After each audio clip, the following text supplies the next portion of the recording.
obtener energía en las células.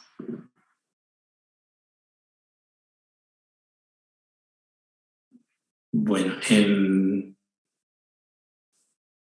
voy a empezar a compartirlas.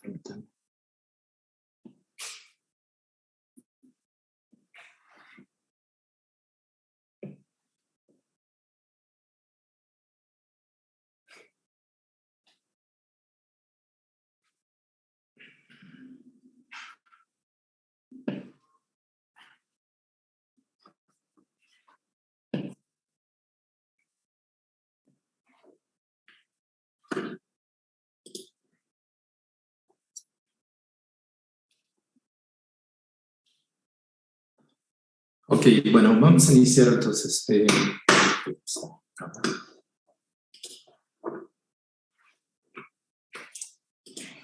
Recording in progress.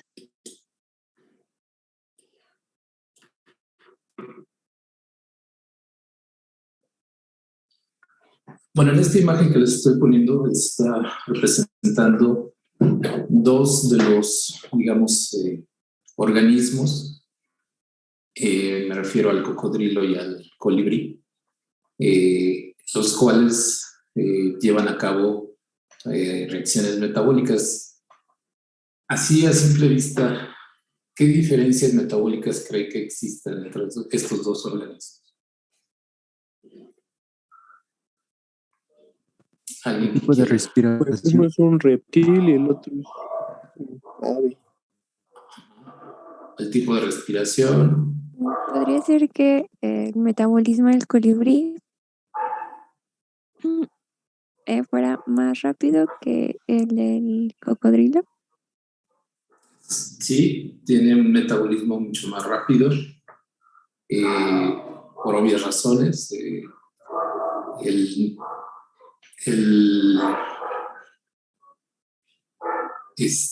colibrí tiene la capacidad de aletear sus alas varias veces por segundo. Entonces, su movimiento es su energía, la cantidad de energía que requiere, digamos, por unidad o por número de células es mucho mayor que la del cocodrilo. En cuanto a su longitud, ¿cuánto viven? ¿Qué me pueden comentar? ¿Cuál vive más?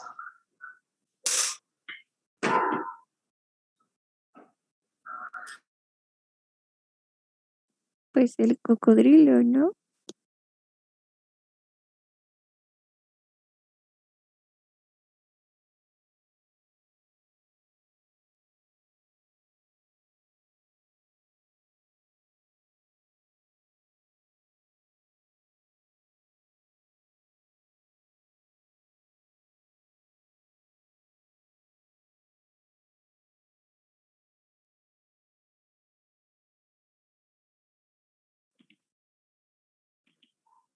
Permítame un momento que está pasando el de los tamales. Bueno, creo que ya. Sí, en este caso el cocodrilo pues tiene una mayor longitud de vida, es decir, vive mucho más tiempo. E incluso el metabolismo del cocodrilo lo puede reducir a niveles casi mínimos, es decir, sus latidos del corazón, su metabolismo básico puede llegar casi a un proceso similar a como si estuviera muerto. Es decir, lo más básico con latidos de corazón casi cada minuto, así con tiempos muy, muy, muy largos. Mientras que el colibrí, su periodo de vida es muy corto, en realidad es relativo, y requiere una gran cantidad de energía. Si comparamos simplemente las mitocondrias que tiene el colibrí, que son en las células, sobre todo del torso, del pecho, el número de mitocondrias es mucho más grande que, por ejemplo, cualquier célula que tiene el cocodrilo. Entonces, desde ahí ya podemos ver cómo la evolución ha ido acoplando estos procesos metabólicos a diferentes funciones, ¿no? Si hablamos del metabolismo, en esta figura quiero representarles la mayoría de los procesos metabólicos. Cada punto que está ahí es un metabolito, digamos, y cada línea representa un proceso enzimático, ¿sí? Entonces, pues tenemos ahí diferentes tipos, como el metabolismo de los aminoácidos, el metabolismo para obtener energía, dependiendo del color, el metabolismo de los carbohidratos, ¿sí? Entonces hay diferentes tipos de metabolismos ahí. Ahí incluso podemos reconocer algunos procesos, ciclos, como el que está aquí marcado, el ciclo de Krebs o ciclo de ácidos carboxílicos, que vamos a ver más a fondo. Algunos otros procesos como la biosíntesis de lípidos, la degradación de lípidos. Obviamente que no vamos a ver todo en detalle, pero es simplemente para que vean cómo está todo conectado y cómo están los procesos enzimáticos y cada uno de sus productos, de sustratos y productos, están conectados en esta red metabólica. Entonces, aunque están separados ahí por colores, generalmente pues, uno puede tener conexión con otra ruta metabólica. Pues vean que es un sistema bastante complejo y esto es, digamos, para una sola célula. Entonces, cada una de las células lleva a cabo todos estos procesos. Obviamente que hay algunos que son más especializados, hay algunos que solamente llevan a cabo algunos organismos. Y les pongo el ejemplo de los aminoácidos. ¿Se acuerdan que tenemos aminoácidos esenciales y aminoácidos no esenciales? ¿Cuál es la diferencia entre un aminoácido esencial y uno no esencial? Que no los podemos sintetizar nosotros y lo tenemos que obtener a través de la alimentación, que serían los esenciales. Exactamente. Y esos aminoácidos esenciales, es decir, los producen otros organismos. Generalmente son microorganismos o las plantas o algún otro animal, y nosotros lo tenemos que adquirir entonces en la dieta. ¿Sí? Y bueno, estos son como que las principales actores del metabolismo. ¿Se acuerdan de sus clases de enzimas que vieron en biomoléculas? Y cómo están clasificadas las enzimas. Y tenemos ahora las 7 clasificaciones. Acuérdense que ya se incluye la 7ª clasificación, que son las translocasas.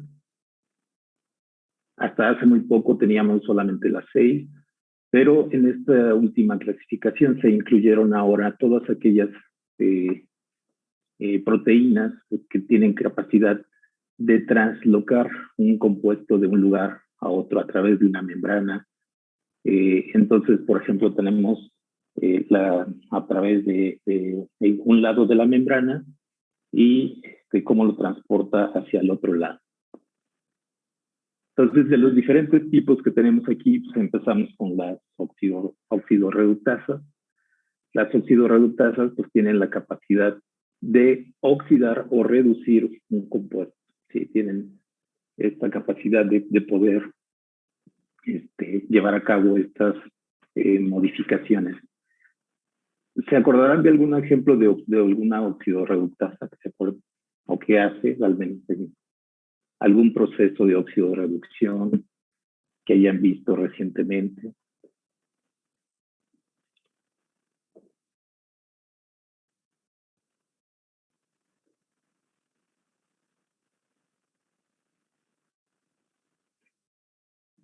¿No se acuerdan?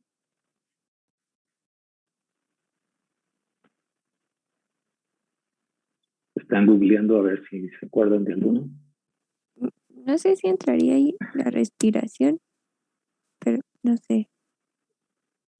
Sí, bueno, hay mucho de la respiración, ahorita vamos a ver, hay muchos procesos de oxidorreducción, pero si se acordaban de alguno muy específico. Hay diferentes que podríamos mencionar. Igual veamos en la parte de proteínas. Acuérdense que las proteínas tienen puentes disulfuro, ¿se acuerdan? Para formar sus estructuras. Bueno, cuando los puentes disulfuro están formados, las cisteínas están oxidadas, ¿sí? La cisteína con la cisteína está formando un enlace y en ese momento están oxidadas. Llega una oxidorreductasa y las reduce y entonces se separa el puente de hidrógeno. Cuando están reducidos, el puente de hidrógeno está separado y entonces se pierde la estructura de la proteína. Ese podría ser un ejemplo de oxidorreducción. Igual entonces cuando utilizamos algún agente para desnaturalizar proteínas, tienen estos procesos, ¿no? Puede ser a través de enzimas o puede ser también una reacción química. En el caso de las transferasas, ¿se acuerdan de alguna transferasa? Es decir, lo que va a transferir es un grupo completo, es decir, no sé, alguien que se acuerde de alguna transferasa.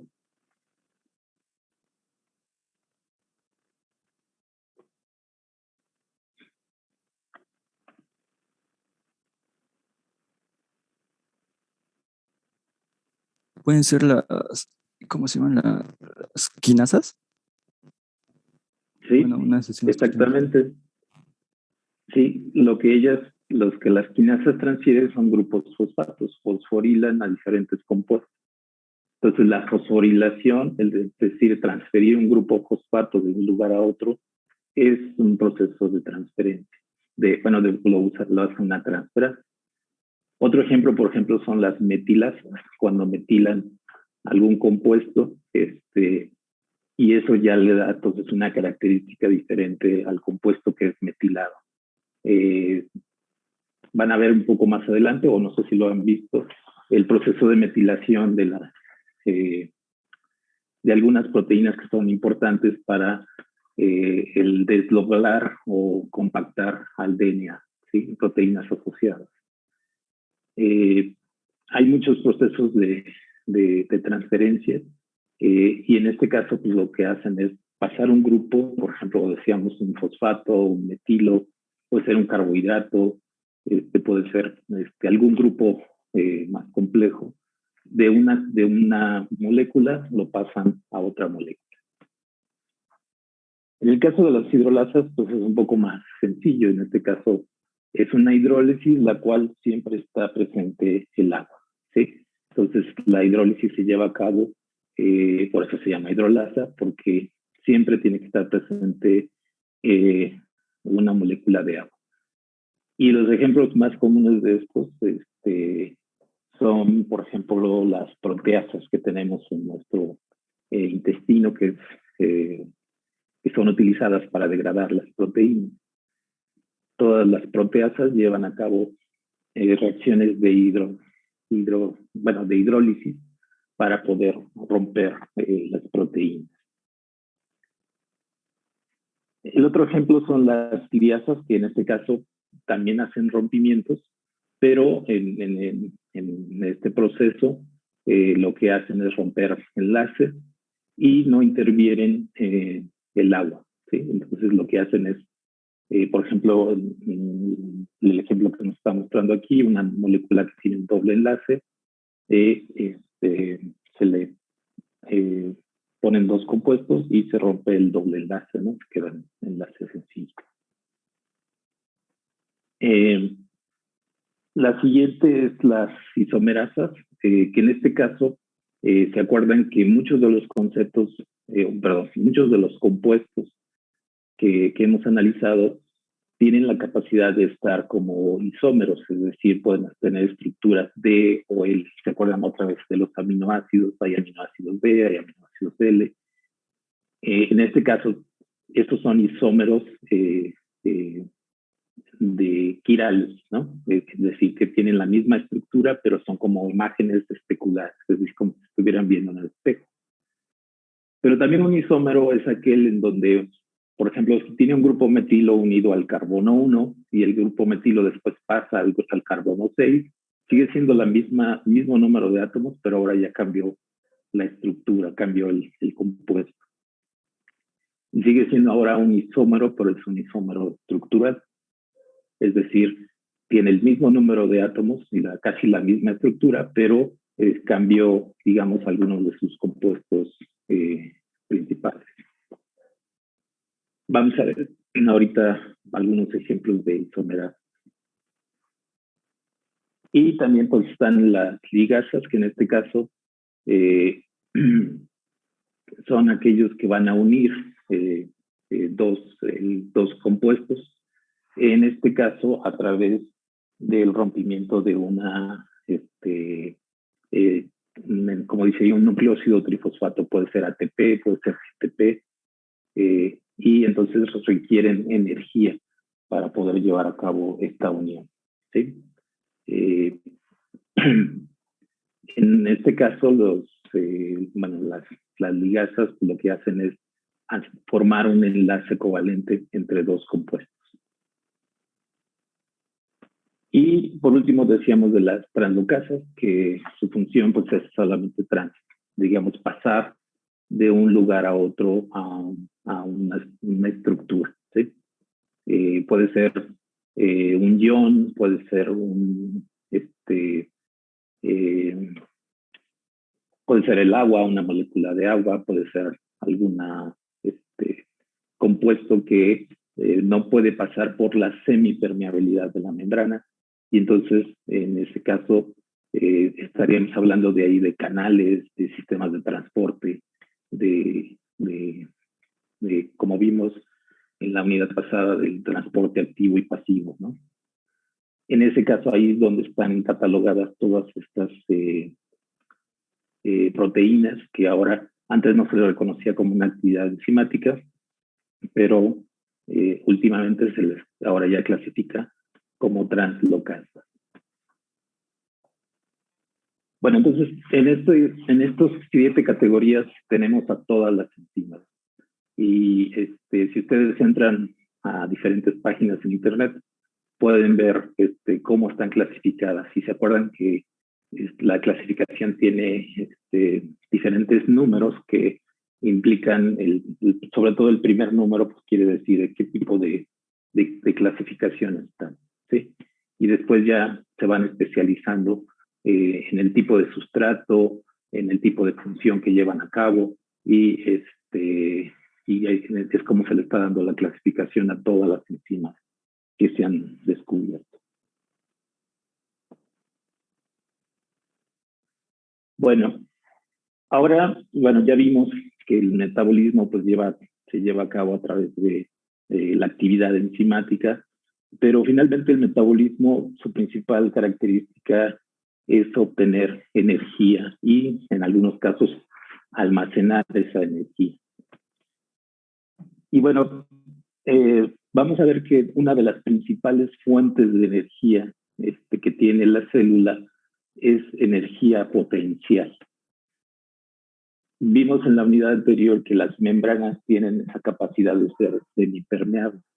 Y esta semipermeabilidad lo que hace es que entonces puede mantener un compuesto fuera de la célula, o digamos en un lado de la célula, con respecto al otro lado de la célula.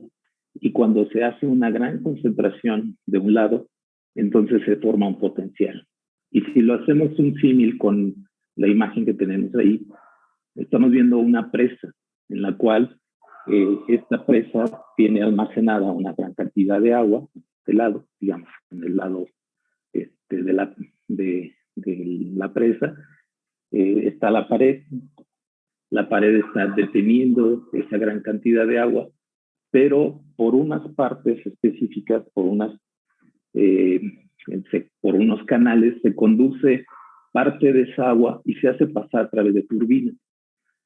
Estas turbinas lo que van a hacer ahora, entonces, van a generar energía eléctrica, ¿sí? El paso del agua a través de esas turbinas generan energía. Entonces, toda la energía potencial que tiene el agua que llegó aquí, digamos, por el ciclo del agua que viene de los ríos, al ir pasando por el río, se detiene en la presa, se forma esa energía potencial y que después se transfiere como energía cinética ya a través de las turbinas, que posteriormente esas turbinas generan energía eléctrica. y que podemos utilizar pues, para diferentes procesos. ¿Qué hacen las células de forma similar? Imagínense ahora que esta es la membrana celular, la presa es la membrana celular.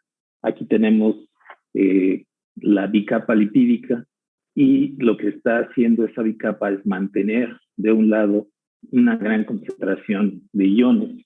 En este caso estaremos hablando de protones, ¿sí? Entonces la concentración de protones en este lado es mucho más alta que la concentración de protones que estarían de este lado, ¿sí?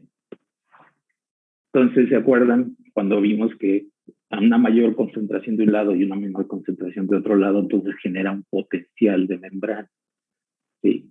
En este caso, esta alta concentración de iones, lo que ahora va a hacer es que va a haber una estructura, no digamos una turbina, pero podemos tener una proteína en la membrana que va a hacer que cuando pasen los protones a través de esta proteína, lo que va a generar es ATP, es decir, a partir de ADP más fosfato, nos va a generar ATP. Sí, eso es lo que va a hacer esa proteína, que finalmente es una ATP sintasa. Sí, y utiliza entonces ese potencial de membrana para generar ATP. Y el ATP lo vamos ahora a considerar como una molécula de energía, es decir, la energía que tiene el ADP y el fosfato comparada con la energía que tiene el ATP es mucho más alta en el ATP, ¿sí? Y entonces el ATP después puede ser utilizado por otras enzimas para obtener energía, como veíamos en el ejemplo anterior, donde se utiliza ATP para formar un enlace covalente. Entonces, esta es una de las principales formas en las cuales las células obtienen energía. La otra forma principal pues, es la fotosíntesis que veremos en la siguiente unidad. Pero digamos, esta es la forma en que las células obtienen la energía. Pero ¿cómo logran las células obtener este alto potencial de un lado con respecto del otro? Bueno, pues lo que hace es tener una gran cantidad de proteínas que lo que están generando es transporte de iones de un lado hacia otro, ¿sí? ¿Y cómo obtienen esa energía? Es lo que vamos a ver ahorita en el transcurso de esta unidad. Entonces, al menos ahí tenemos los dos tipos de energía, los dos tipos de energía que utiliza la célula. La energía potencial del potencial de membrana y la energía almacenada en el ATP, que después es utilizada.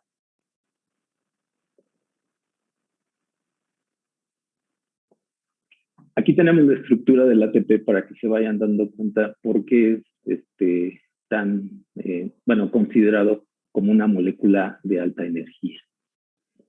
Vean la estructura del ATP. Si se acuerdan de la plática del doctor Lascano, él mencionaba que el ATP tiene también sus orígenes a partir del RNA. ¿Sí? Con ATP podemos hacer DNA, podemos hacer RNA, pero finalmente este ATP también es una molécula de alta energía que se utiliza en el metabolismo. Entonces tiene también su particularidad evolutiva en este caso. Entonces tiene una base nitrogenada, tiene un azúcar, ¿sí? Y 3 fosfatos. Cuando se lleva a cabo la hidrólisis, entonces, en este caso, a través de una molécula de agua, una enzima, una ATPasa, degrada o rompe la estructura y entonces forma ADP y fosfato inorgánico, ¿sí? Más un ion hidrógeno. Pero ¿cómo es que tiene esta energía? Ustedes pueden reconocer en la molécula del ATP, por ejemplo, aquí tienen un oxígeno cargado negativamente. En el siguiente fosfato hay otro oxígeno cargado negativamente.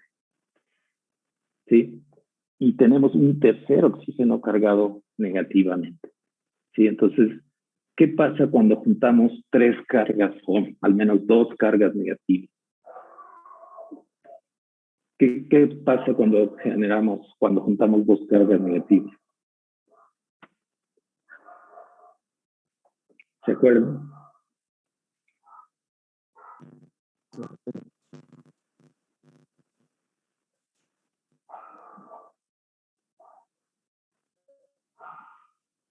¿Alguien? Luis, que no se te escuchó bien. Se repelen, ¿no?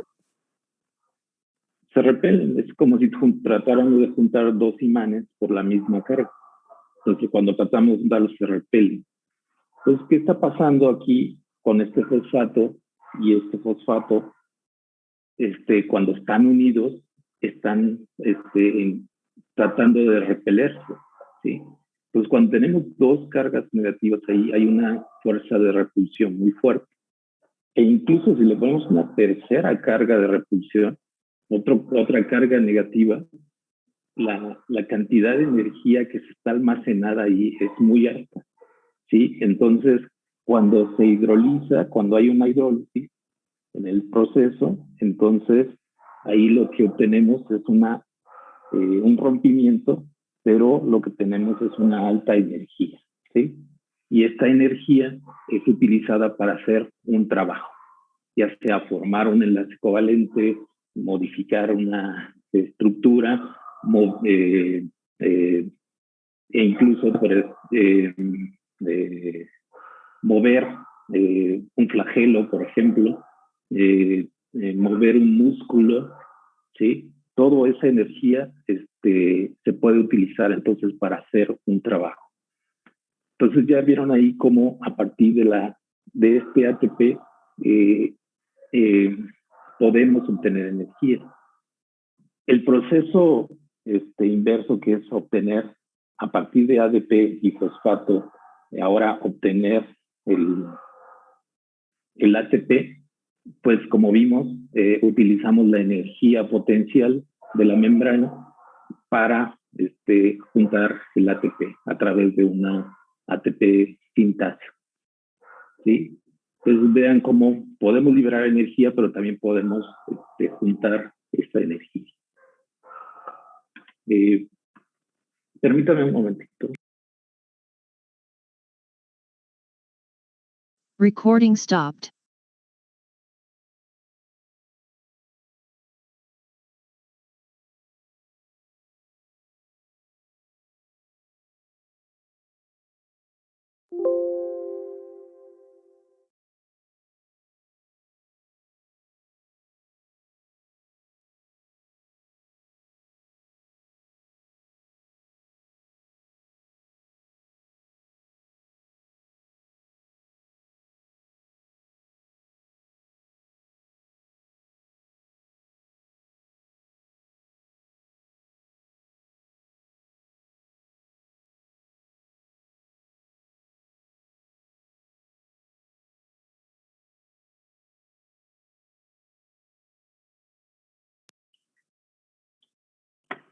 Recording in progress. Listo, perdón. Sí. Bueno, ¿alguna duda de este proceso?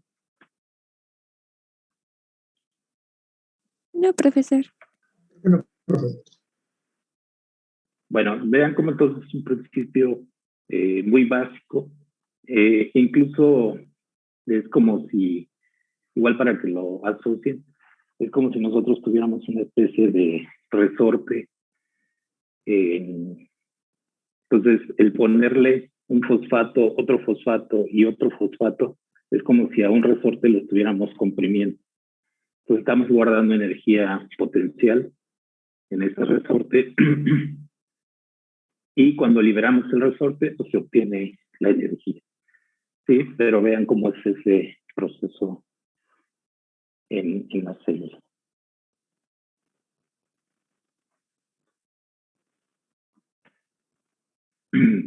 Entonces, es lo que hace la célula a partir del ATP.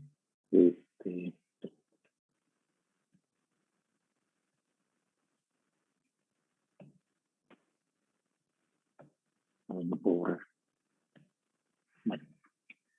partir del el ATP se obtiene la energía que funciona en las células, se obtiene el ADP, y a partir de este ADP y un fosfato volvemos a obtener la energía. ¿Cómo lo hacemos? Pues utilizando la energía potencial que se utiliza de membrana, que viene del rompimiento de otras moléculas, ¿sí? Es decir, utilizamos energía de otras moléculas de alta energía, como la glucosa, para obtener el potencial de membrana que vamos a usar para el ADP. Muy bien. En esta tabla les estoy poniendo algunas moléculas que son consideradas como moléculas de alta energía. En este caso, pues aquí está arriba, tenemos los trifosfatos, los nucleósidos trifosfatos. Por ejemplo, a partir de ATP, el rompimiento de ATP para formar ADP y fosfato nos da un delta G de menos 8 calorías por mol. ¿Recuerdan del delta G? ¿Qué es la del delta G? La energía libre de Gibbs, ¿se acuerdan? De sus clases de termodinámica.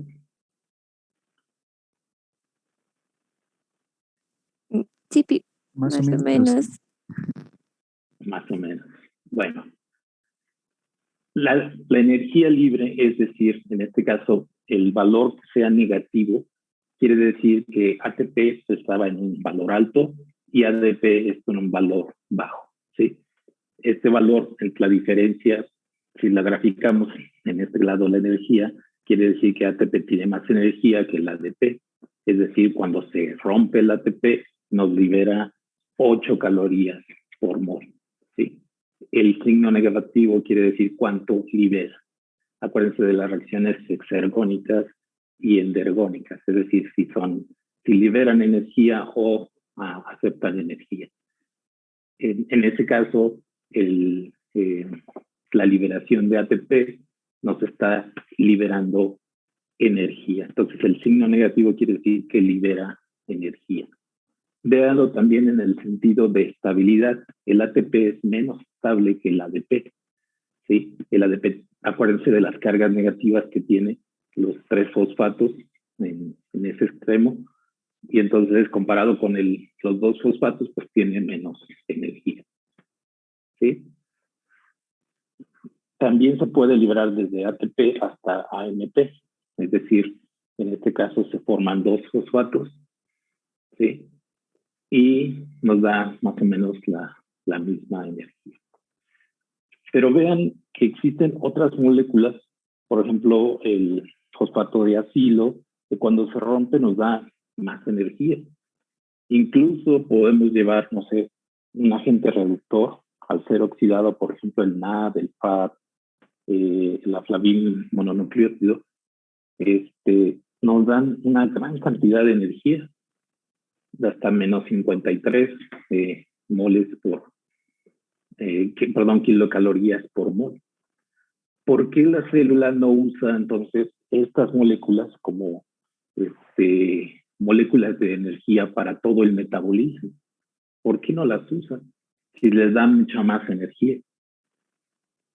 ¿Por qué creen ustedes que no las usan? Porque son más inestables que el ATP.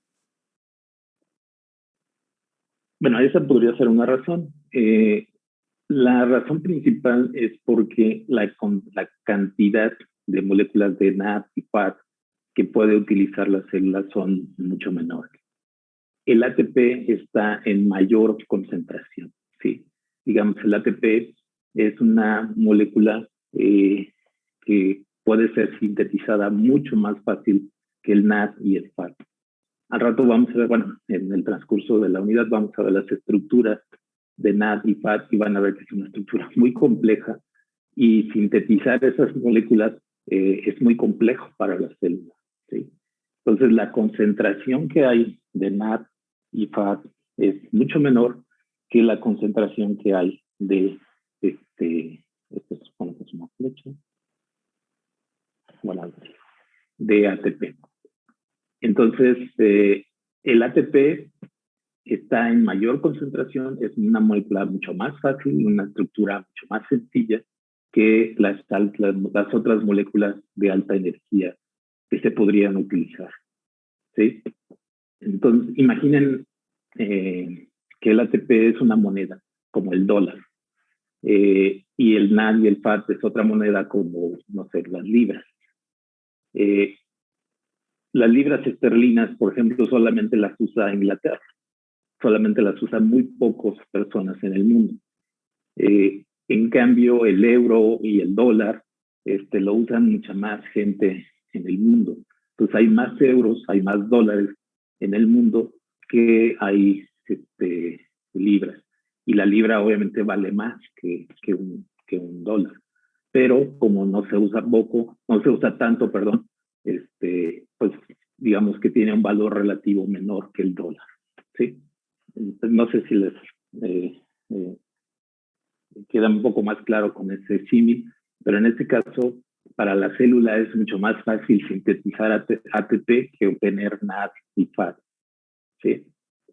Aunque les den mucha más energía, pero hay menos moléculas de esas, digamos, circulando en la célula.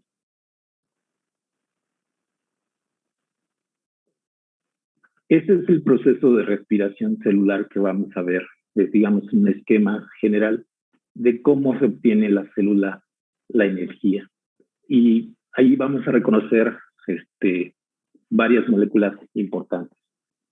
La primera, la glucosa. ¿Sí? Esta glucosa la vamos a través de un proceso de glicólisis, o como en español se dice glucólisis. La diferencia entre glucólisis y glicólisis es que lo correcto en el español es decir glucólisis. Glicólisis es como la traducción directa del inglés. Entonces, en este proceso, lo que vamos a través de esta molécula de glucosa, que aquí les está marcando con los puntos el número de carbonos que tiene, que en este caso son 6 carbonos, ¿se acuerdan de la estructura? Ahorita vamos a ver la estructura. A partir de esta glicólisis, de este proceso de glicólisis, es decir, la degradación de la glucosa, se van a obtener 2 moléculas de piruvato. Cada molécula de piruvato tiene 3 carbonos, y en este proceso también vamos a obtener 2 moléculas de NADH, nicotina, de dinucleótido, y la H quiere decir que está reducida, es un protón, es decir, tendríamos NAD oxidado cuando está así, y cuando tiene el H, quiere decir que está reducida. Por eso tendríamos 2 moléculas de NAD, que la función del NAD, de la nicotina de dinucleótido, es transportar electrones. Los electrones también son una fuente de energía, ¿sí? Es una tercera fuente de energía, digamos, que utiliza la célula. También vamos a obtener 2 moléculas de ATP por cada molécula de glucosa en este proceso de glucólisis. El NAD y el ATP, bueno, el NAD principalmente va a ser transportado hacia el interior de la mitocondria. Estamos aquí en el citoplasma. La glicólisis se lleva a cabo en el citoplasma. Y la membrana que está marcada aquí es la membrana de la mitocondria. Acuérdense que la mitocondria tiene una doble membrana, porque por su origen bacteriano, ¿se acuerdan que las bacterias tenían esa doble membrana para poder llevar a cabo los procesos de energía? Bueno, el piruvato va a ser transportado también al interior de la mitocondria, y el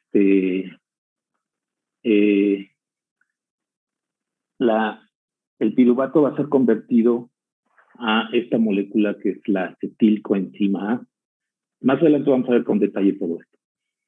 En este proceso de convertir el piruvato a acetilcoenzima A, se genera otra molécula de NAD reducido, ¿sí?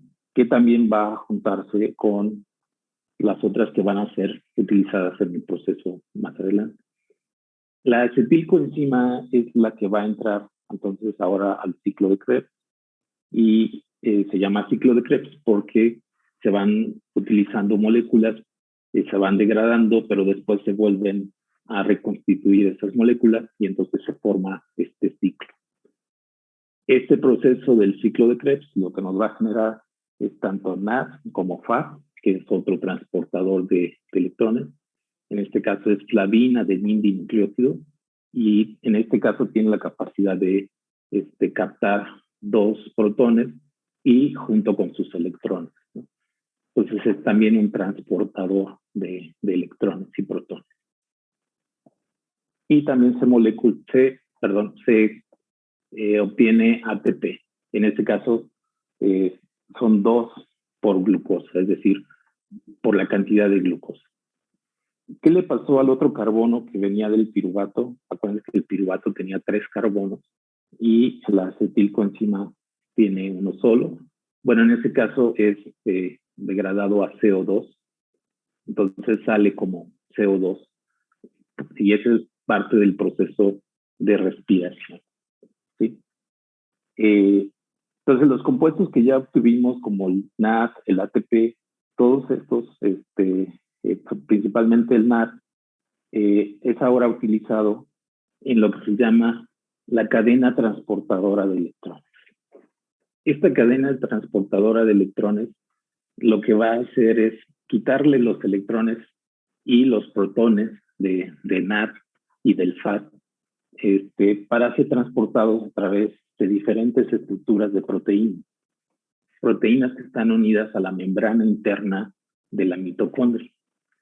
Y durante ese transporte de electrones, los electrones llegan con cierta energía suficiente para poder bombear estos protones a la membrana interna. Entonces aquí tenemos un espacio donde la concentración de protones ahora va a aumentar. ¿Sí?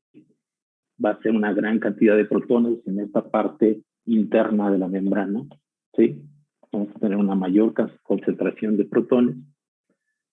Y toda esta concentración de protones ahora es lo que estamos viendo con nuestra presa.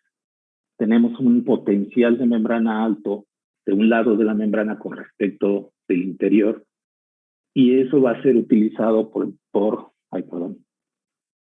una ATP sintasa que está marcada aquí y la ATP sintasa lo que hace es que cada vez que pasa un protón a través de su estructura utiliza un ADP y un fosfato para generar ATP. Y este proceso, como tenemos un alto potencial, puede generar de 32 a 34 moléculas de ATP por cada molécula de glucosa original que teníamos acá. ¿Sí? Entonces vean cómo todo este proceso, que es lo que se le llama la respiración celular, porque al final se le llama respiración porque los electrones que están en esta cadena transportadora, al final tienen que ser para que la energía de ese electrón no dañe a la célula, tiene que ser estabilizada formando una molécula de agua. Se forma una molécula de agua con protón, con 2 hidrógenos y un oxígeno. Pues ahí se consume oxígeno y se libera CO2. Acuérdense que acá en el proceso de piruvato hacia acetilcoenzima liberamos CO2. Pues por eso se le llama respiración celular, porque consume oxígeno y libera CO2. ¿Sí? Entonces, este es como el esquema general de lo que vamos a ver en la respiración celular. ¿Algunas dudas aquí?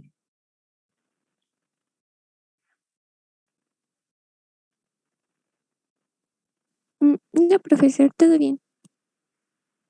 Bueno. Entonces vamos a empezar con el proceso de la glucólisis. Acuérdense que glucólisis es en español, glicólisis es en inglés.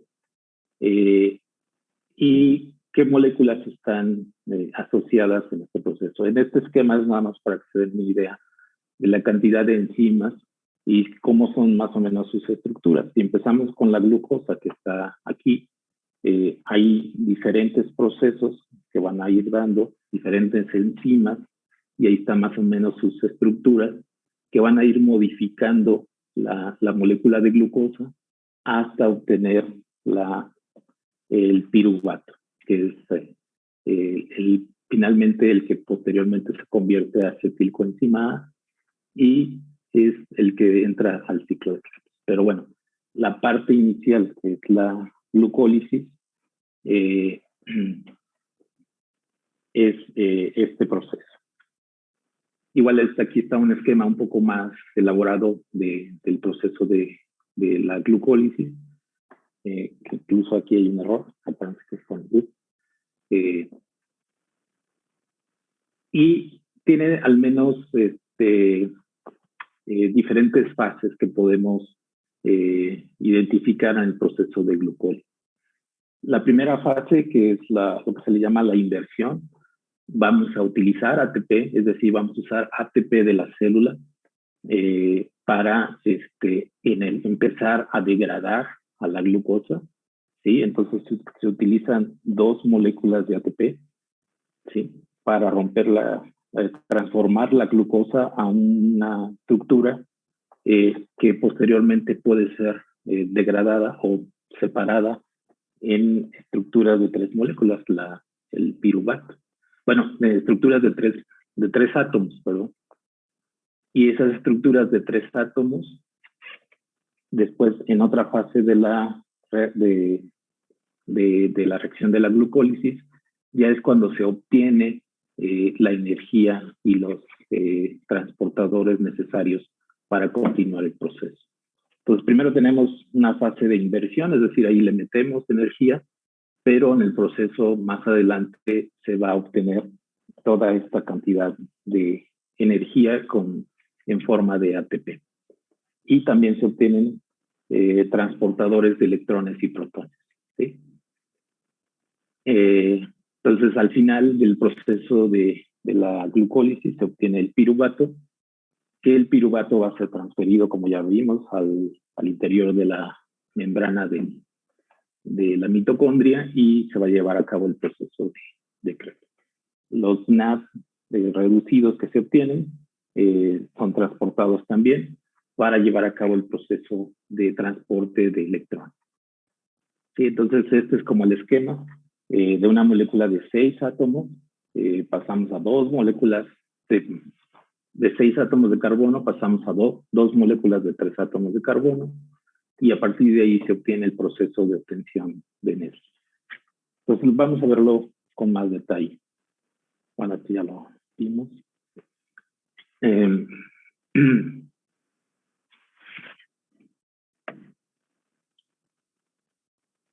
Aquí viene la parte con que luego se les hace un poco más complicado. En este caso no quiero que se aprendan ni el nombre de cada enzima, ni cuánto delta G nos va a obtener, ni simplemente lo que quiero es que entiendan qué es lo que está pasando, qué procesos se están llevando a cabo, ¿sí? Que es en base a las características que vimos de las enzimas, qué es el proceso que se lleva a cabo para obtener esa energía, ¿sí? Entonces, son 10 reacciones que están marcadas del 1 al 10, ¿sí? Estas 10 reacciones son las que al final, a partir de glucosa, vamos a obtener piruvato, 2 moléculas de piruvato. Ajá. Entonces, si ven, aquí están los nombres de las enzimas. Unas, por ejemplo, son cinasas, una exocinasa, que acuérdense que lo que hacen estas son transferir en exofosfatos. Están las isomerasas, hay otra cinasa,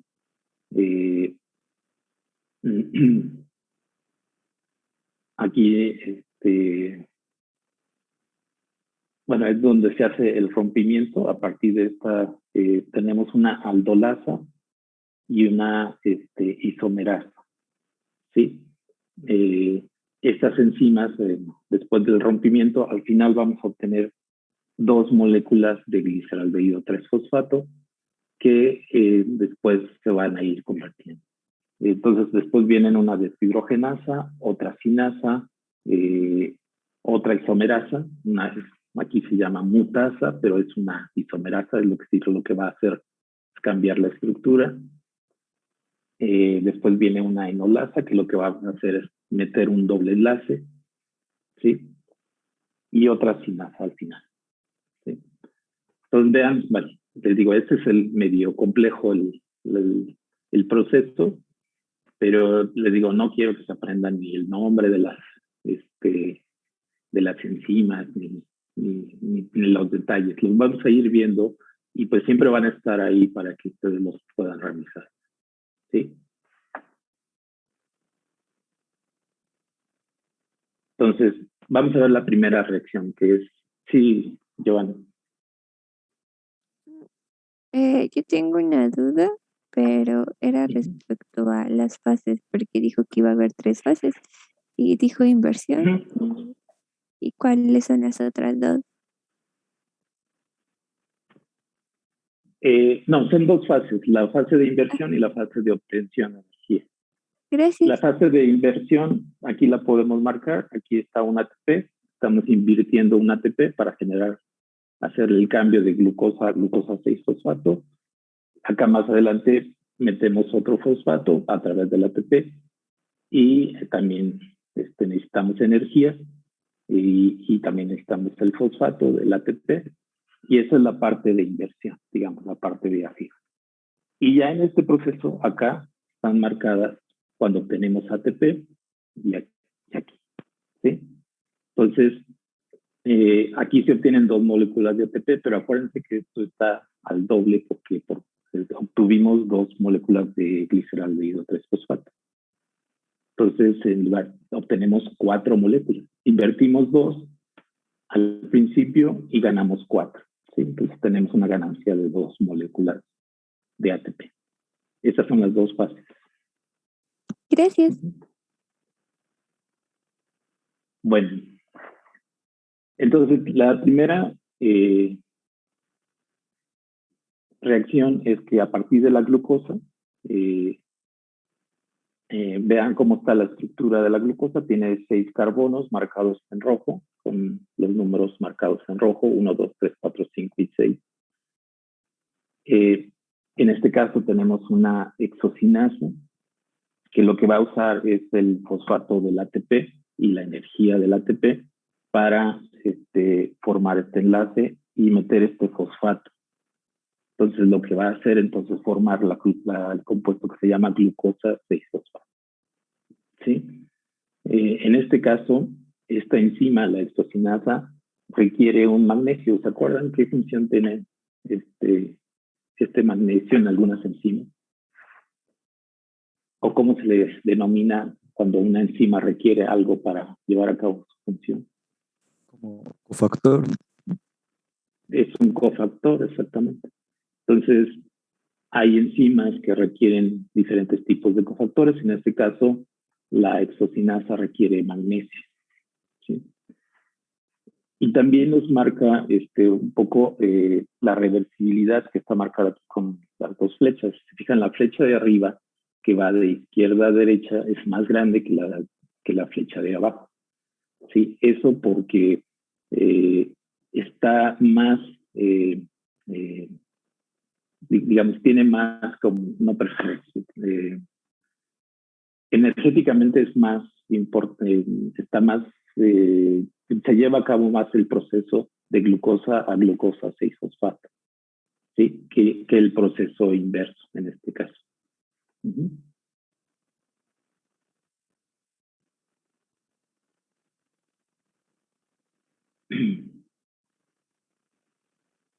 En la segunda reacción, en este caso tenemos a una isomerasa, la glucosa 6-fosfato isomerasa, que lo que va a hacer es que va a pasar de la estructura de glucosa, vean cómo es una estructura como un hexano, incluyendo el oxígeno en esta posición, lo pasa entonces a una estructura de cinco de puntas, ¿sí?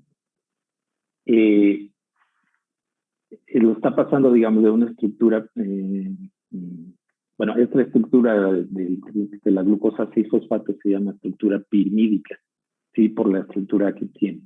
Es decir, ahora de 5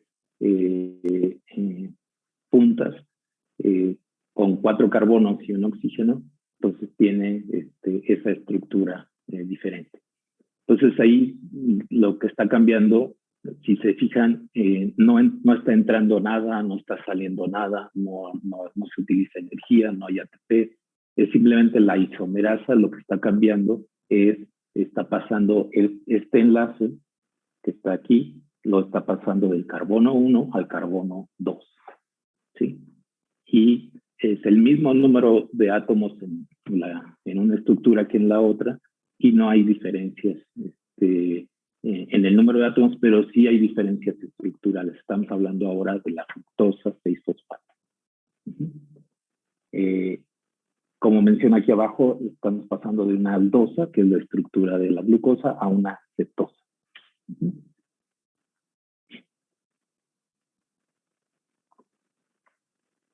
Entonces, después de esa isomerización, hay otra cinasa, porque lo que hay que agregar ahora es otro fosfato. Entonces, a la fructosa 6-fosfato se le va a añadir el fosfato del ATP con una cinasa, en este caso es la fructosinasa, y va a añadir entonces este segundo fosfato ahora al carbono 1. Entonces ya tenemos fosfatos en carbono 1 y carbono 6. Entonces la estructura se llama ahora fructosa 1,6-bifosfato. También requiere magnesio, entonces como cofactor. Aquí es importante también mencionar, bueno, ahorita esto del magnesio, hay muchas enzimas que pueden usar magnesio o manganeso, y estos son iones que se les llama divalentes porque tienen una valencia de +2. Iones como magnesio, manganeso, cobre, algunos otros iones, no me acuerdo ahorita, tienen estas valencias +2. Y en algunos casos las enzimas los pueden usar de forma indistinta. El problema es a veces que cuando hay una contaminación, creo que por ejemplo el plomo también tiene valencia +2, y el cobre también pueden ser utilizados también como si fueran magnesio, pero la actividad de la enzima con otro tipo de iones se ve reducida. Entonces, cuando hay una contaminación, por ejemplo, el mercurio también tiene valencia +2. Cuando hay una contaminación del aire o del agua que estamos tomando con este tipo de iones como mercurio, cobre o plomo, estas enzimas pueden, por la alta concentración que hay, pueden tomar estos iones y entonces seguir funcionando, pero funcionan con menor actividad, y eso hace que se disminuyan los procesos. Entonces, pueden ser inhibidas en algunos casos si hay una alta concentración. ¿Sí? Entonces, este es el proceso. En este caso, es la segunda fosforilación.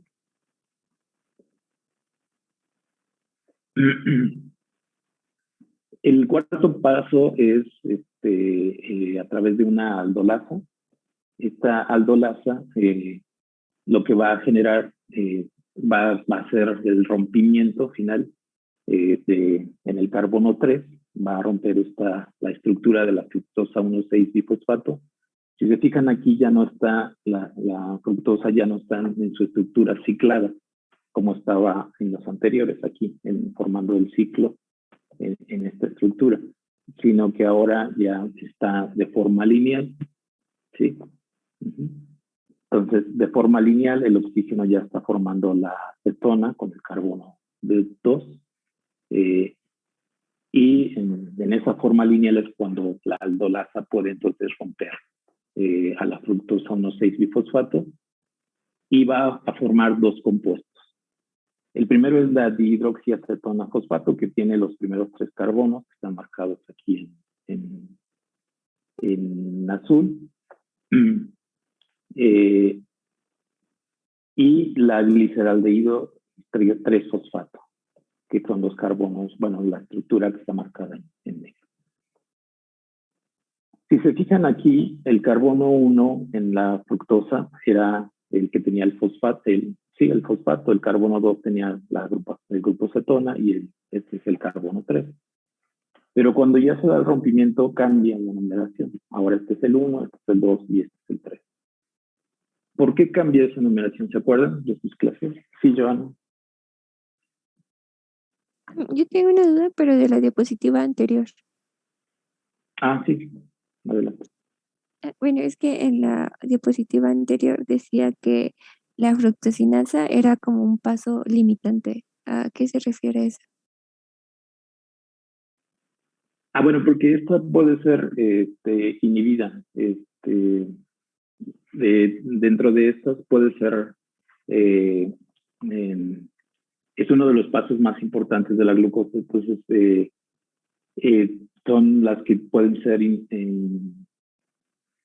reguladas. Me faltaba la palabra. Es decir, ¿cómo puede ser regulada en este caso cuando hay un exceso de, por ejemplo, de producto? Si tenemos mucho producto, la fructosinasa se detiene, ¿sí? Ya no lleva a cabo su función, ¿sí? También puede estar siendo inhibida por algún compuesto externo, ¿sí? O también la enzima, es decir, la síntesis de la enzima, desde los genes de la enzima, para producir la proteína, puede tener esa regulación. Entonces, a veces la regulación no es solamente directamente en la enzima, sino puede venir desde el mismo gen que lo está produciendo, ¿sí? Entonces, digamos, se le considera a este punto, sí que bueno que lo mencionaste, como uno de los puntos de regulación de la glucólisis más importante. Como también les decía, la presencia de contaminantes es a la que más afecta, ¿no? A esta enzima. Entonces, si hay un daño o una entrada de contaminantes, como decíamos, mercurio, plomo o cobre en exceso, puede también estar modificando la actividad de esta enzima, ¿sí? Pero principalmente en este caso, cuando hay mucha, digamos, cuando el organismo ya tiene mucha energía, o la célula en este caso tiene mucha energía, una forma de regular de que no se siga produciendo más energía es inhibiendo a esta enzima. Entonces se detiene allí y lo que va a pasar es que se va a empezar a acumular fructosa 6-fosfato para que posteriormente, cuando se requiera la energía, ahora ya pueda ser funcional. Sí, pero es un punto, digamos, de control. Gracias.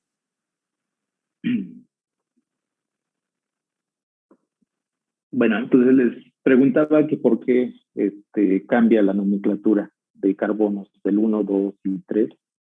En este caso, en la dihidroxiacetona, ahora ya este es el carbono 1, carbono 2 y carbono 3.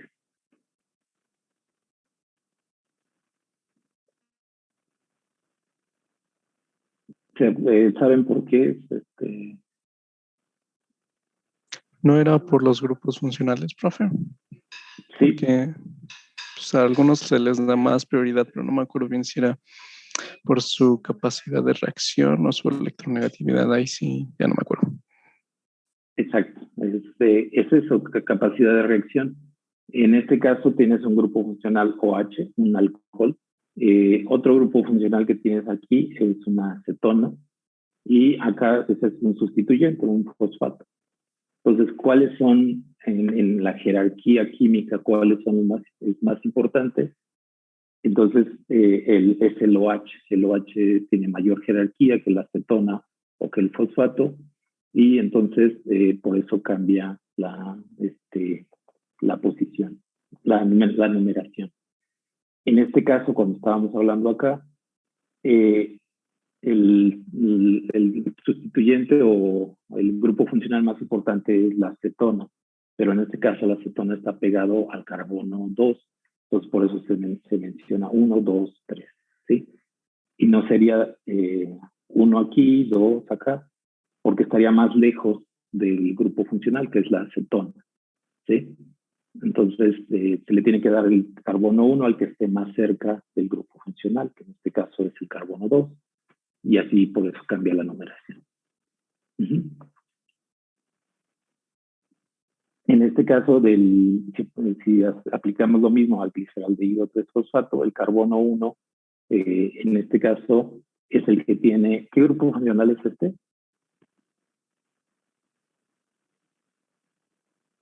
¿Aldehído? Aldehído, está en su nombre, gliceraldehído. Ajá. Entonces el aldehído va antes, o tiene mayor jerarquía que este OH y que el fosfato, ¿sí? Entonces, principalmente el grupo funcional que tiene más jerarquía son los ácidos carboxílicos. Después vienen los aldehídos, luego los OH, ¿sí? Luego las cetonas y los ésteres, así. Bueno, entonces este es uno de los pasos principales porque pasamos de un compuesto de 6 carbonos a a 2 compuestos de 3 carbonos, ¿sí? Y va a entrar también otra enzima, bueno, la vamos a ver en el siguiente paso, que es una isomerasa, que es el paso quinto, ¿sí? Está triofosfato isomerasa, lo que va a hacer es pasar de gliceraldehído 3-fosfato de dihidroxiacetona fosfato a formar gliceraldehído 3-fosfato, ¿sí? Y así ya entonces obtendríamos 2 moléculas de gliceraldehído 3-fosfato. Una, la que tuvimos en el primer rompimiento de la aldolasa, y otra que es esta dihidroxiacetona se transforma en gliceraldehído 3-fosfato. Entonces, al final tendríamos 2 moléculas de gliceraldehído 3-fosfato, ¿sí? Entonces, en este caso, es simplemente una isomerasa, es el mismo número de átomos, simplemente cambia la estructura.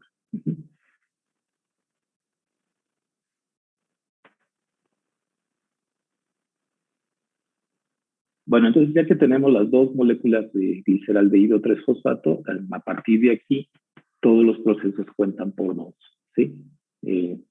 Siempre vamos a tener 2 moléculas de gliceraldehído 3-fosfato.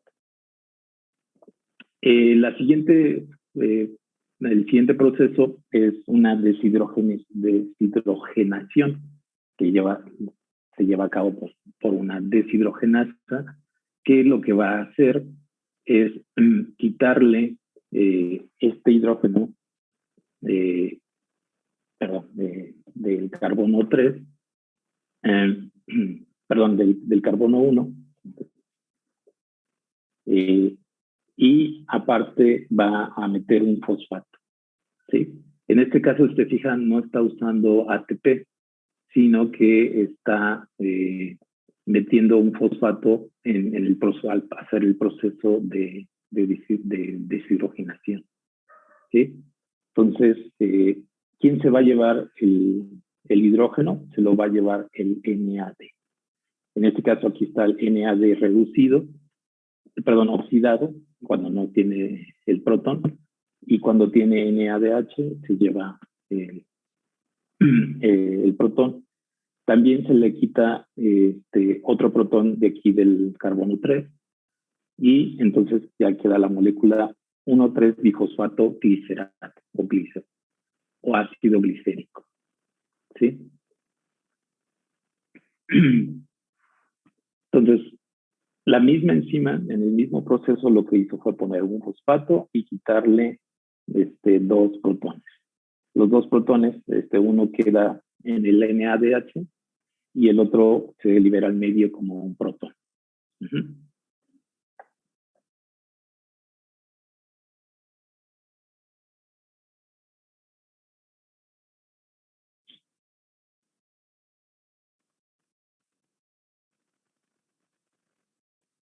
Entonces, aquí también se produce este compuesto muy importante, que es el NAD. Como decíamos, el NAD reducido después va a ser incorporado o llevado al interior de las mitocondrias para llevar a cabo el proceso de transferencia de electrones. Entonces, no solamente se obtiene ATP de este proceso, sino también se obtienen moléculas reducidas que van a ser utilizadas posteriormente. ¿Sí? Esa es la gran importancia de la glucosa.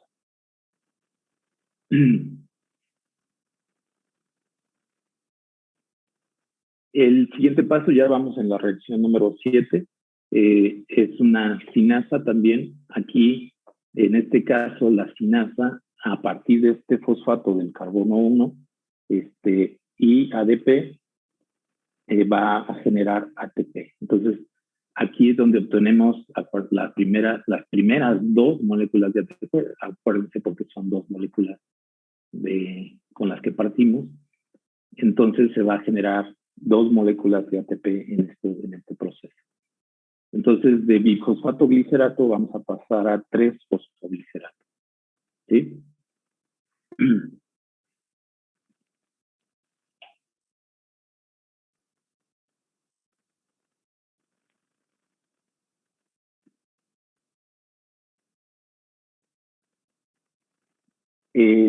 Si se están fijando también, aquí, por ejemplo, marca reversibilidad, es decir, la reacción puede estar hacia un lado hacia otro.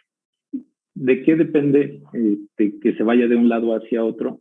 Va a depender de los productos y de los reactivos. Es decir, si hay una alta concentración de sustrato, en este caso para esta reacción, la reacción es favorecida en este sentido. Pero si la concentración es mayor acá, de este lado, es decir, con de fosfoglicerato, la reacción se va a ir en este sentido. ¿Sí? Entonces, aquí vean cómo la concentración también tiene que ver, es también algo muy importante en el proceso de hacia dónde una enzima puede estar siendo activa, hacia el lado de los productos o hacia el lado de los sustratos. ¿Sí? Es decir, si hay una alta concentración de esto, ahora esto se convierte en sustrato y la enzima entonces funciona hacia el otro lado. Tienen esa capacidad, algunas enzimas, de responder a la concentración del sustrato. ¿Sí? También es un sistema de regulación, ¿sí? de cómo se regulan las enzimas. Y aquí también, entonces, algo más también importante es que también tenemos ATP en esta reacción.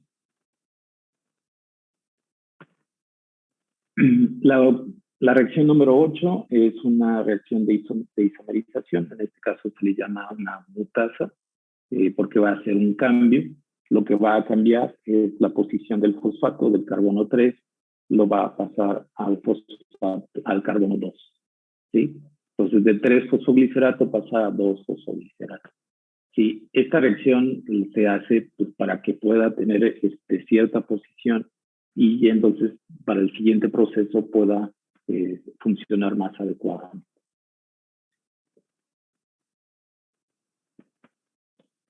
La reacción número 9 es una enolasa, que lo que va a hacer es meter un enlace doble entre el carbono 1 y carbono 2. ¿Sí? En este proceso se va a liberar uno de este hidrógeno. ¿Sí? Se libera y entonces se forma un intermediario enólico. Este intermediario, posteriormente, la misma enzima lo transfiere a fosfoenol piruvato. ¿Sí? Entonces vean cómo el doble enlace, primero se genera el doble enlace entre 1 y 2, pero después el doble enlace pasa entre 2 y 3. ¿Sí? Entonces ese es el proceso que lleva a cabo la enolasa y se llama enolasa porque acuérdense que cuando hay un doble enlace, al compuesto se le da el prefijo en. ¿Sí? Entonces por eso es fosfoenol piruvato. Entonces lo que hace aquí es una transferencia de del doble enlace. Entonces, con el protón que salió, y acá sale 1H, se genera entonces ahora una molécula de agua. Entonces, la reacción en general tiene dos fosfogliceratos, se produce fosfonolpiruvato más una molécula de agua. Entonces, al final, como dice aquí, el proceso es una deshidratación. Le está quitando una molécula de agua y formando un doble enlace. ¿Sí? Hay muchas enzimas que utilizan estos intermediarios, estructuras intermediarias. En algunos casos, el proceso del intermediario va a depender también de hacia dónde va la reacción. Aquí, por ejemplo, está marcada que solamente hay hacia un lado. Pero bueno, aquí es un pequeño error. También puede estar hacia el otro sentido. Y va a depender mucho de la concentración. Es decir, aquí hay mucha concentración de este compuesto, entonces la reacción iría hacia acá. Pero si hay mucha concentración, la reacción tiende hacia el otro lado. Y entonces ahí es como la enzima, digamos, responde a las diferentes concentraciones de los reactivos.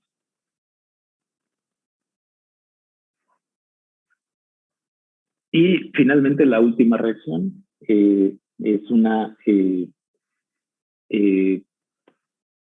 con una cinasa se le va a quitar el fosfato al fosfonolpiruvato y se va a generar principalmente ATP, pero también se genera entonces ahora una molécula de piruvato. Entonces, acuérdense que estas son de las principales moléculas de la glucosa. Acuérdense que de la glucosa tenemos que obtener piruvato. Y el piruvato después va a ser utilizado en el ciclo de Krebs. ¿Sí?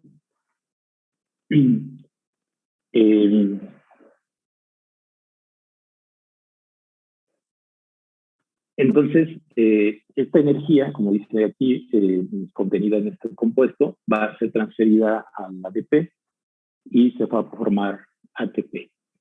¿Sí? Entonces, esta cinasa lo que está haciendo es mover el grupo fosfato, es una transferasa, acuérdense, y va a mover el grupo fosfato para formar ATP. Entonces, aquí ya se forman las otras dos moléculas de ATP, ¿sí? Acuérdense. Por cada una de estas se generan, digamos, por cada molécula de glucosa que se obtuvo al principio, se obtienen dos de una de estas. ¿Sí? Entonces obtenemos dos moléculas de piruvato, dos moléculas de ATP en este proceso.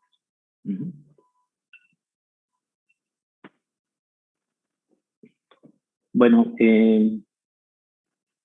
¿alguna duda aquí? ¿Comentarios?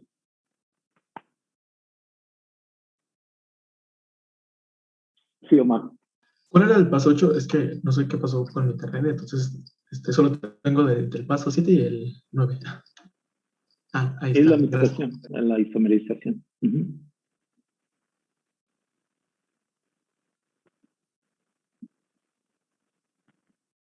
Bueno, entonces ya nada más así como resumen, si la célula utiliza, acuérdense que la célula siempre se va a mover en base a su economía. Es como si fuera un país o fuera una ciudad. Entonces, tiene una moneda que es en este caso el ATP, y tiene una economía. Entonces, dependiendo de su economía, es decir, con qué recursos cuenta, es lo que va a hacer.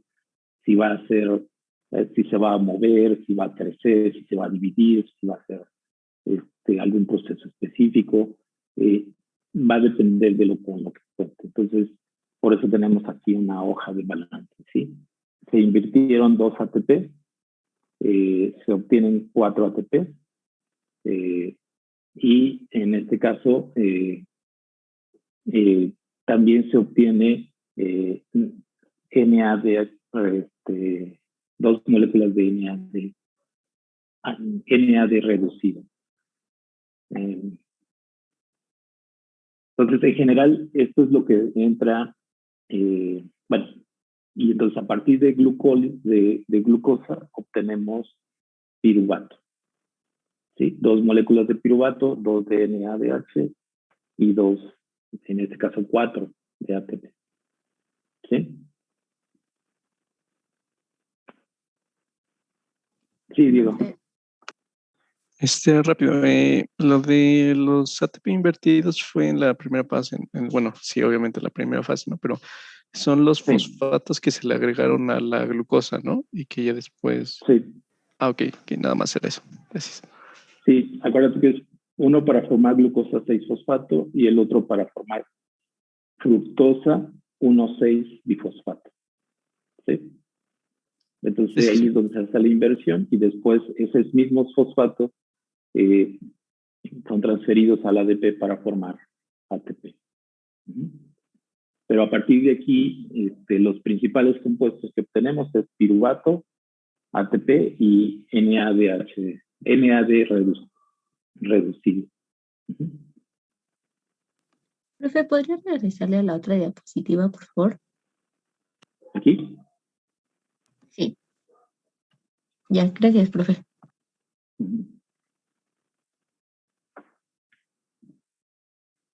Bueno,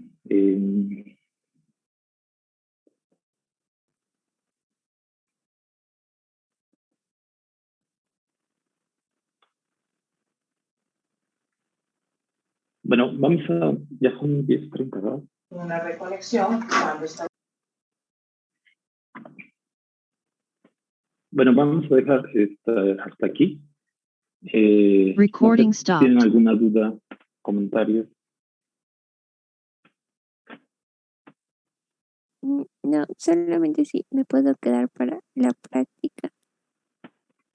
Sí, de hecho, no sé si está la maestra Tere.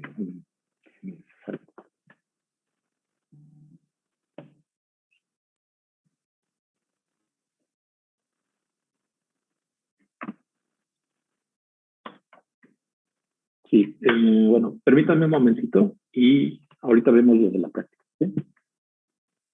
Permítanme.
Bueno, ¿qué dudas tienen de la práctica, de los cálculos?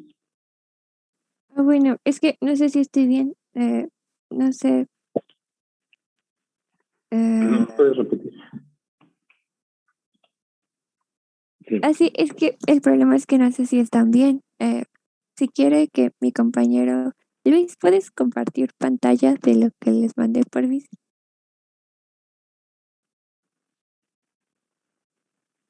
Mire, es que, y sí, o sea, tenemos esos resultados, pero no sabemos si lo hicimos de la mejor forma.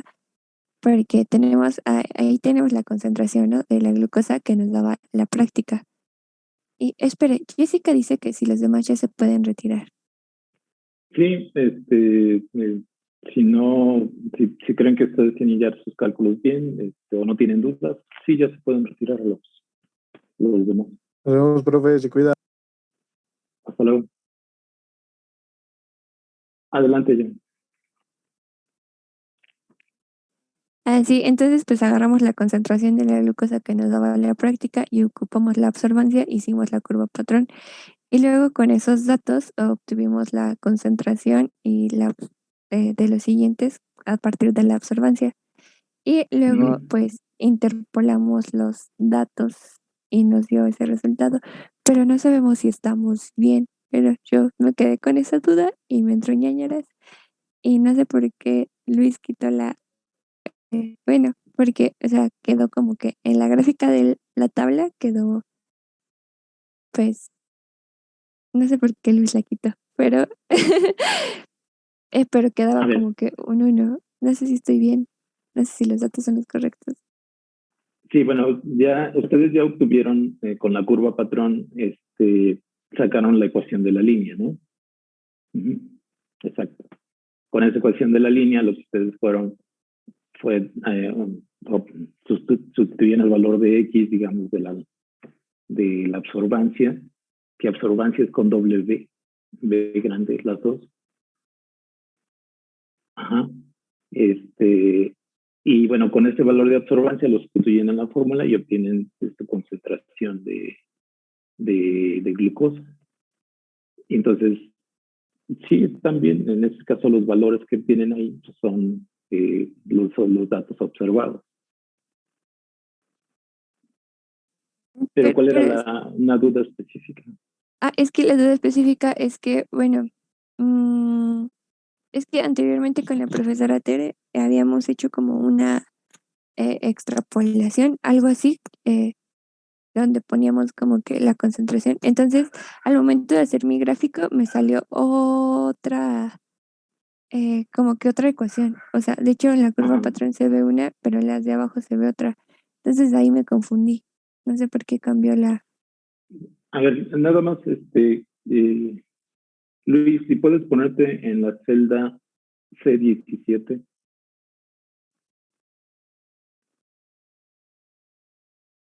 Y esa era otra duda, que no sabía si esa sí era la interpolación, porque es que le Sí, pregunto, ¿sí es? ¿Sí es? ¿Sí es? Ok, gracias. espérame, es que estoy viendo la fórmula.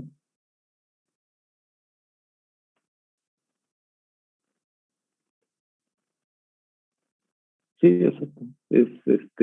Sustituye, bueno, despejas, entonces te queda el y menos 0.0.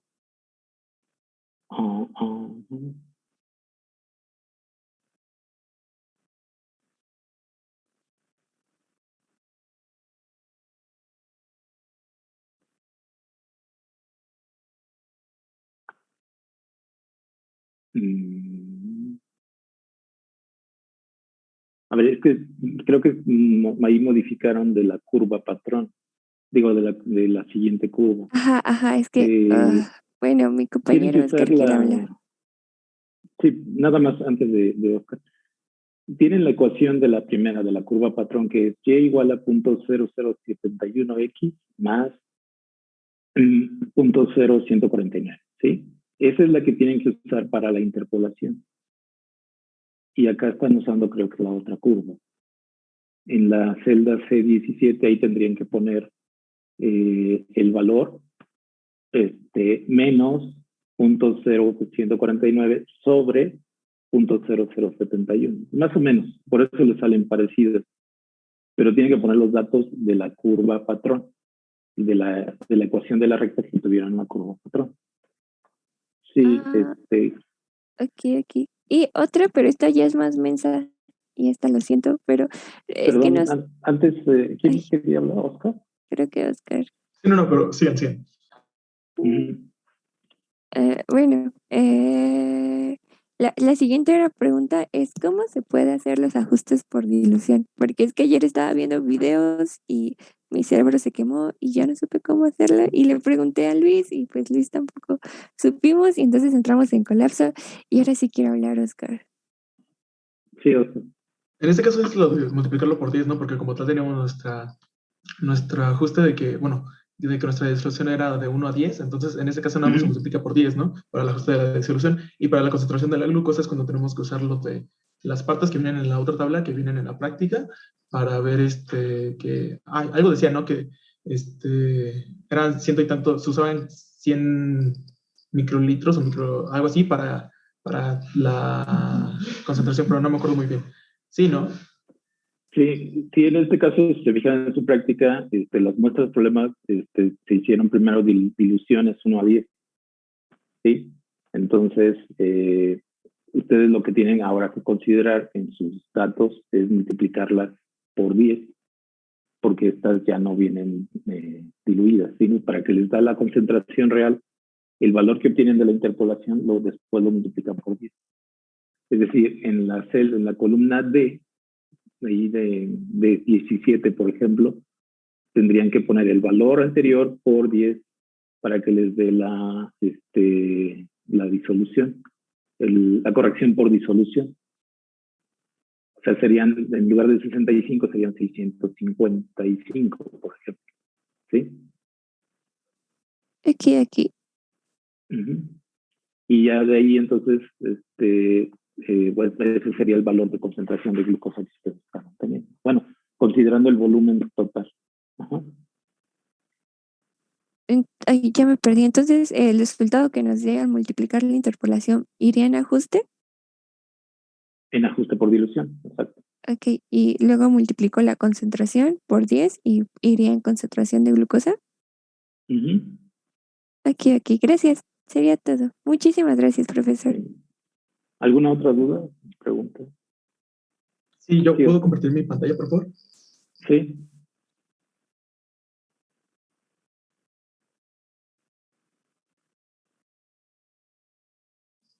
Sí, mire, como tal, lo que tengo aquí es, ve como tal, lo mismo lo de la tabla y todo eso. Lo que estaba viendo como tal era que en el video nos daban estas concentraciones. Bueno, esto es para el video que corresponde a esta absorbancia.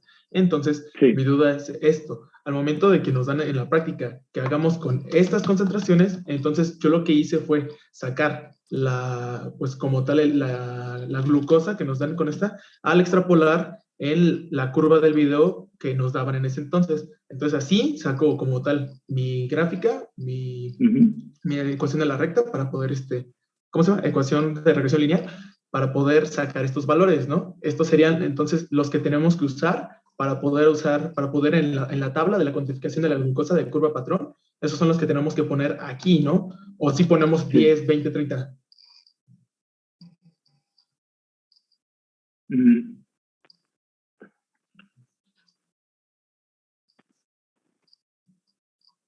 Estoy viendo a ver qué tanta diferencia tiene. Sí, es que me parece como muy extraño que... Sí, los valores pues, que les están dando en el video son diferentes, entonces. Sí, ajá, porque en el video nos dan que 10 corresponde a 0.09 y en la práctica nos ponían a 0.082, entonces no sería, o sea, 10 no sería lo correcto para lo que en cuanto a valores. Entonces, yo creí que lo que se hacía era esto, que podemos como tal hacer lo de la extrapolación o bueno, la regresión lineal y de ahí sacar lo que sería esto. De hecho, lo comenté con la profesora y ella me dijo que por lo mismo nada más quería saber si podemos hacer lo de la extrapolación y lo de la curva de regresión lineal, bueno, con la ecuación, que hiciéramos con esa o con la calculadora y que esta parte ya no lo teníamos que poner como tal, sino que estos valores eran los que usábamos para el ajuste de dilución y luego la concentración. Pero ya ahorita con lo que le acaba de decir a mi compañera Yorana, ya me estoy confundiendo. No, porque, bueno, tú partes de valores de que originalmente se puso 10, 20, 30 en ese rango, ¿no? De ahí tú sacas unos valores de absorbancia y con ese construyes tu curva patrón. Ahí está, de 10 hasta 70 y tienes tus... Pero ve cómo tú tienes una R cuadrada de 0.96, no está ajustada al 100%. Entonces, si tú con eso ahora vuelves a calcular los valores, pues por eso te da la diferencia. ¿sí? Lo que tendrías que hacer entonces es tomar los valores así, bueno, ya con la curva interpolada, pues sí te va a dar cierto error, que es lo que estás viendo ahí, ¿sí? Digamos, eso se va considerando allí el error que se obtiene, porque no tienes una R cuadrada de 1, que sería el 100% de los datos que coincide con tu línea. Ahí no es tan, en esta sí, pero en la anterior, en tu curva patrón, sí tienes cierto error, hay cierta diferencia a medida que vas aumentando la concentración, ¿sí? Puede ser error de pipeteo, puede ser error de la lectura del equipo del espectrofotómetro, pero vas a tener cierto error ahí, ¿sí? Pero tú tienes que considerar que iniciaste con valores de 10, 20, 30, 40, ¿no? Digamos, los valores que tuviste ahora pues ya son un poco más reales considerando el error, ¿sí? Entonces son los que estás obteniendo. No sé si te quedó claro. Pero realmente, una vez que ya tienes tu ecuación de la recta, con eso haces la interpolación. Y esos son, lo que tienes que poner allí en tu tabla de abajo, es cantidad de glucosa sería 10, 0, 10, 20, 30, 40, 50. ¿Sí? No los valores que volviste a obtener. Porque tú estás asumiendo ya el error ahí con el R cuadrada. ¿Sí? Entonces, tienes tus lecturas de absorbancia, haces tu interpolación y la ajuste por dilución y obtienes el valor. Okay. Es que si te fijas, tiene los mismos valores. Entonces, no necesariamente tienes que tener donde dice cantidad de glucosa, ahí tiene que ser 0, 10, 20, 30, 40. Y en la interpolación son los que vienen, los que tendrían que ser los que se sacan con la línea, ¿no? Ajá. Ok, sí, no, entonces esto es como si fuera lo que se prevé y esto entonces es lo que es lo real, ¿no? Que se saca con la curva, que sería lo ideal. Sí. Y ya aquí es cuando se hace el ajuste y todo eso. Ok, entonces, sí, va, muchas gracias. Sí, exacto. Esos valores que tienes ahí en cantidad de glucosa tienen que ir en interpolación. Luego la multiplicas por 10 y entonces ya obtienes la concentración de glucosa. Ok, muchas gracias. Bien. ¿Alguien más? ¿Alguna otra pregunta?